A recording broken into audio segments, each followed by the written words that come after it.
Hello, my name is Adam. I'm going to be your nurse today. Can I please get your full name and date of birth? So Mr. Smith will give me his first name, his last name. Okay, Mr. Smith, I'm just going to go ahead and check that with your name band. You're going to check the patient's name band. Mr. Smith, do you have any allergies? You want to assess the patient for any allergies with any of the supplies that we're going to be using. So once you assess the patient's allergies, you're going to just explain to them that we're going to do a wound dressing change with and also pack the wound. So you want to make sure that before you start the procedure, to give them any pain medication as needed 30 minutes prior to your wound dressing change. So what you're going to do, you're going to give the patient privacy. We're going to wash our hands. Once we have our hands washed, we're going to raise the bed to a comfortable position. We're going to explain to the patient that we're going to be examining the wound if they can try and stay as still as possible, just because we want to keep everything as sterile as possible. So first, after I wash my hands, I'm going to go ahead and put on my non-sterile gloves. Put my non-sterile gloves on, and I'll make sure to have my biohazard bag available, all of my supplies here. So once I have the patient's wound, I'm gonna slowly undress the wound. Okay, so take this one off. This one's gonna go in the biohazard bag. So then once you have the patient's wound, you're gonna wanna examine the parameter of the wound, check for any swelling, check for any inflammation, signs of redness, which can indicate any kind of infection. So you want to first start off by taking off this. You're going to examine it. You're going to also look at the gauze to make sure to see the consistency, see any color, type of drainage, amount of drainage, if it's a moderate amount of drainage. So once you've examined that and taken any pictures if needed, you're going to go ahead and this is going to go in the biohazard bag as well. Once you examine the wound and everything's unpacked, you're going to want to get your measurements. So you're going to use a device to measure. You're going to start by measuring the width. So the width at the widest part. So you're just going to measure that. You're going to get your measurements down. You're also going to measure it the length from the longest length. You're going to get that measurement, and then once you have that, you're going to record your findings. You're also going to use something if there's any tunneling. You want to make sure to use a sterile cotton swab. So you're going to go in the wound at its deepest point, and then once you find its deepest point, you're going to hold it with your finger, and then you're going to get your measurements that way. So once that's done, you're going to go ahead and dispose of that one. And then once you've gotten your measurements, next thing we're going to do is we're going to leave the wound exposed for a minute. We're going to take off our gloves. Once we have our gloves off, we're going to wash our hands again, because next thing we're going to do is we're going to pack the wound. So actually, sorry, before we wash our hands, we're actually going to irrigate the area before we move on to our sterile packing.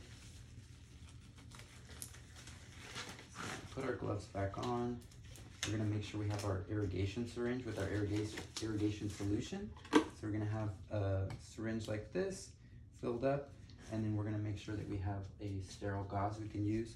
So we're just going to irrigate the area, flush it until the fluid becomes more clear. We're going to dab it as needed, make sure that it gets nice and flushed out. Once that's flushed out and semi-dry, you're going to go ahead and same thing. This is going to go in the biohazard bag, and then we're going to go ahead and put this one away. Once that's away, then we're going to take off our gloves, and then we're going to wash our hands again before we get set with our sterile procedure. So we're just going to have this dressing tray here available to pack the wound. We're going to go ahead and with our sterile area of our drape here, we're going to go ahead and take this one out, only touching the corners, try to keep it as sterile as possible. So once this is set up, we're going to push it away from us. And then what we're going to do is we're going to go ahead and with our tray, all of our items in the tray are sterile. So we want to just try and dump it into our sterile field without going over it too much. And then this again is going to go in our trash. Once we have that set up, we want to set up our sterile gloves, so only touching the parameters of the sterile glove. You want to make sure to open it nice and carefully, and then put on our sterile gloves. Try this one. We can go ahead and put on our second sterile glove. And then once we have our second sterile glove on, then we're free to touch the items on the sterile field. This is our wound dressing gauze.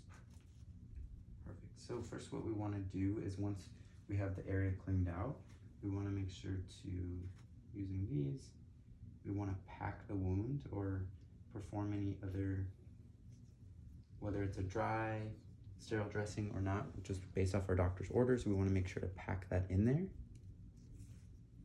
So if this was real, we would pack it in the deeper areas of the wound.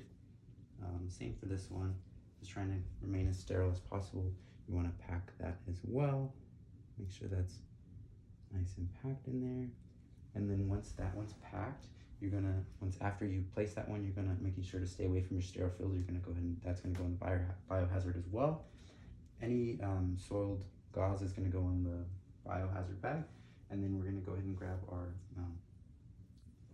dressing here. This one's gonna go over your wound. And then once you have that over your wound, you're gonna wanna go ahead and secure this with the tape here, pre-cut tape. So we're gonna do one here.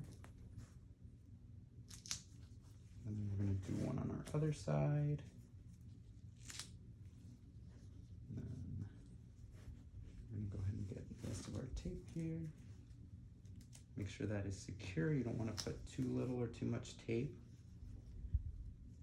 And then for our last one here, we're gonna make sure that for this one, that we use a pen, put our initials, put the date, and put the time that the dressing was changed. And then we're just gonna secure that last one there. Perfect, so once that's secure, we've got all of our measurements. We're gonna go ahead and dispose of everything else. Everything else will be disposed of.